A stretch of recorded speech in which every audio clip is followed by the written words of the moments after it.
Hello friends, வணக்கம்.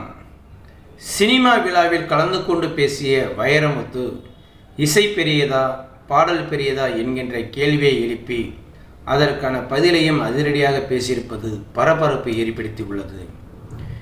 இசைஞானி இளையராஜா தனது இசைதான் அனைத்தையும் விட பெரியது என்றும் இசையை உருவாக்கியதற்கு தன்னுடைய பாடல் சொந்தம் என்றும் காப்புரிமை கோரி வழக்கு தொடர்ந்துள்ளார்.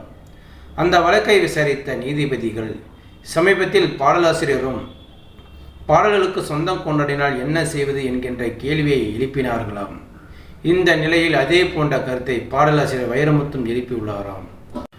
ஒரு பாடலுக்கு வரிகளும் இசையும் இன்றியமையாத ஒன்று என்றும் இரண்டும் கலந்தால்தான் அது பாடல் என்றும் கூறியுள்ளாராம் வைரமுத்து. இது தெரியாதவன் ஞானியே கிடையாது அஞ்ஞானி என இளையராஜாவுக்கு மறைமுகமாக பதிலடி கொடுத்துள்ளாராம் வைரமுத்து.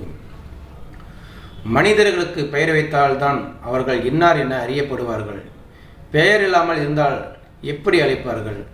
சின்ன சின்ன ஆசைப்பாட்டு பாடுங்கள் என்றுதான் சொல்வார்கள். அதன் ராகத்தை யாரும் சொல்லி பாட சொல்ல மாட்டார்கள் என வசதியாக ஏஆர் ரஹ்மான் பாடலை மேற்கோள் காட்டி நெத்தியடி அடித்து விட்டாராம் வைரமுத்து.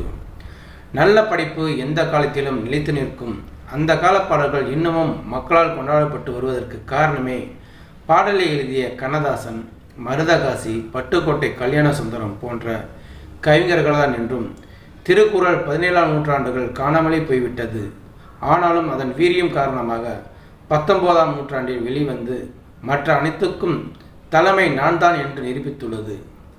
பாடல் வரிகளும் இசையும் இரண்டுமே ஒரு சிறந்த பாடல் உருவாக காரணமாக உள்ளது என்பதை யாரும் மறக்கக்கூடாது என படிக்காத பக்கங்கள் படத்தின் இசை வெளியீட்டு விழா நிகழ்ச்சியில் கலந்து கொண்டு வைரமுத்து பேசியுள்ளார்.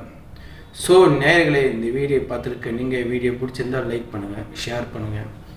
வீடியோ பற்றின கருத்துக்களை கமெண்ட் பாக்ஸில் கமெண்ட் பண்ணுங்கள். அப்படியே பக்கத்தில் இருக்கிற பெல் சிம்பிளை கிளிக் பண்ணுங்கள்.